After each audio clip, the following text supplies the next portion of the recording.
Hello বন্ধুরা, আমরা গিয়েছিলাম মোহাম্মদপুরের জেনেভা ক্যাম্পে। ভয়েজের পাশ থেকে আমি আছি নিবিড়। আটকে পড়া পাকিস্তানি বা উদ্বাস্তু পাকিস্তানি বলতে এমন এক অবাঙালি মুসলিম জনগোষ্ঠীকে বোঝায় যারা 1947 সালে ভারত বিভাগের পূর্বে ভারতেই থাকত। বর্তমানে তাদের কিছু সংখ্যক জনগোষ্ঠী যারা বাংলাদেশের মোহাম্মদপুরের জেনেভা ক্যাম্পে তাদের অবস্থান।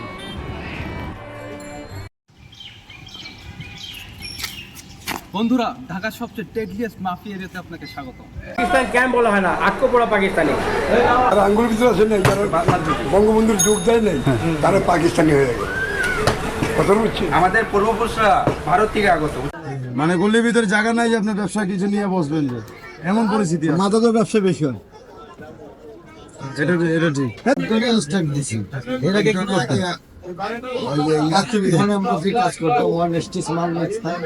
এখন চায়ের দোকান দেওয়ার পরে মোটামুটি স্টেবল চলতেছে, আমরা চালাইতেছি।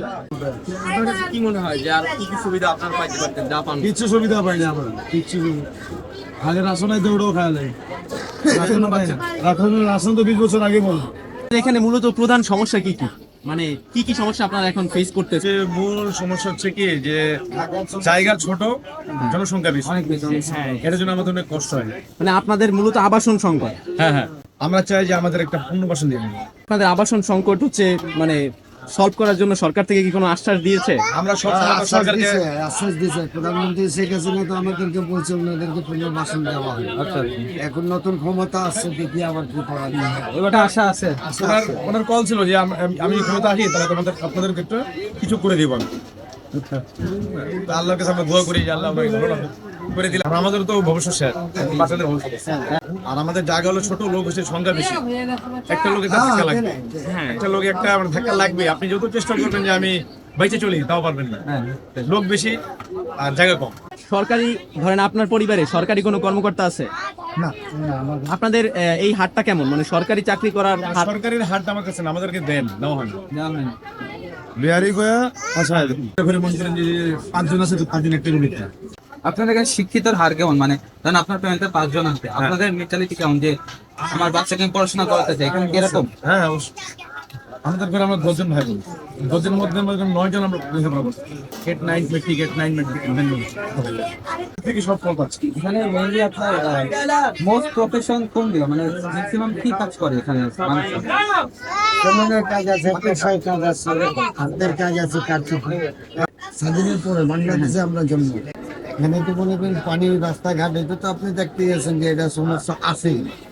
সঠিক পানি নাই, এই যে পাতাল আছে, পাতাল দিয়েই পানি, সব পানি খাওয়া নাগরিক বলছি, কিন্তু আমরা এখনো কোনো পুনর্বাসন আর অথবা কোনো অত সুবিধা পাই সরকারের থেকে আপনারা কেমন হেল্প পান? না। সরকারের কি হেল্প আছে? এই খালি বিদ্যুৎ আছে, এটা চলতেছে, পানি সব পানি পাইতেছে না, রাস্তাঘাটের অবস্থা থাকে। বাথরুমের সাইডে গেলে বাথরুমও দেখতে পারতো, জলের বিল একটাও ভালো। পাকিস্তান ওরা কি আর কি নেওয়ার কোনো না, ও তারাও কি নিতে চায় না এরকম? কথা হইলো যে আমরা তো জন্ম বাংলাদেশে, আমরা তো আর পাকিস্তান যাবো না।